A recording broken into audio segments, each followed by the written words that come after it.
Welcome back to the morning show here on Arise News, and it's now time to review the newspaper headlines. All right, and we'll start as usual with this day on Saturday, the newspaper of record. Let's take it from the big news itself, which is the lead story, and it says Musa takes charge, vows to end bloodshed, return children to school. The riders there, Tinubu driving bold push to strengthen security nationwide, experts declare. And then military pledges continued support for United Nations operations in the Northeast. So that's the lead into this day. Musa takes charge, vows to end bloodshed, which is interesting. The former, Chief of Defense Staff, who curiously, was removed. Some people say that maybe it was politics. Some people say that maybe it was strategy, so that he will ultimately get this new position. But then, so we have a CDS who's now wearing a civilian cap as the defense minister, who will now oversee the entire military apparatus as far as defense is concerned. And there's no other war that Nigeria is facing at the moment other than the war against bandits and terrorists, particularly in a few states in Nigeria. If you had kidnappings to it, then it would be more or less nationwide. So here we have General Musa, who has taken charge and who's vowing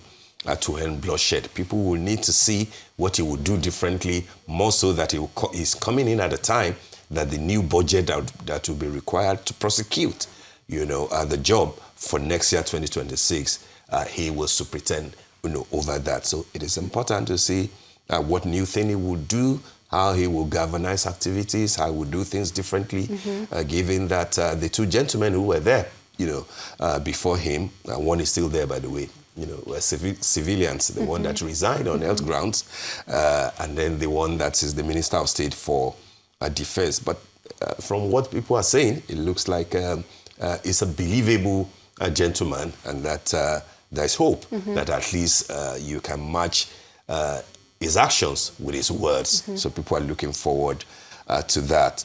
A few other stories on the cover of this day. Beside the first picture, the upper picture there, we're going to rivers of trouble, as we used to say at the time on this program. Fubara, mom, 17 lawmakers join APC. Wike insists he remains in PDP. So the politics of Rivers State took a different dimension. 17 lawmakers out of 24 or 27, I believe, finally defected to the ruling APC. And we believe that those are like, Wike boys, for want of a better word. We'll see, Fubara has not said anything. Wike says that it's within their right to move on, even though he, as the Minister of FCT, and the political juggernaut there, is still a member of the PDP. Interesting times, interesting days ahead. Definitely. On the strip above the masthead, Nigeria is safe. Former UK Prime Minister Boris Johnson declares. That was in Imo, where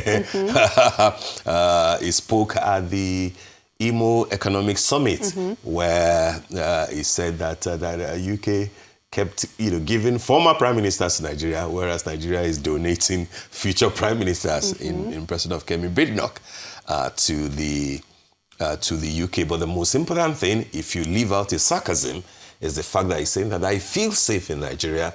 I'm not in Lagos, I'm not in Abuja, even though I pass through them, but I'm in Imo, and I feel very safe. I think that that's a good PR for Nigeria, possibly worth whatever amount that it took to bring him to Imo Economic, Summit. And then on the window, federal government to review capital gain law, address concerns in new tax policy, opts for responsible humane application, adopts wider consultation approach, and then assures government won't encroach on citizens' bank accounts. That's some reassurance there. And, particularly since a lot of people are saying that by January, the new tax policy will go into effect. But it looks like this is something that they think that they should reassure Nigerians about, that we will not encroach on anybody's bank accounts, and we'll look at areas of concern. which is something that is good. An important photograph on the cover, Fare Thee Well, Segun Awolowo, the grandson of the late sage Obafemi Awolowo, who passed on a few days ago at age 62, sadly, very sadly. This is from his funeral, you know, and we do sympathize with his family, with wife, with children, and of course the larger Awolowo family.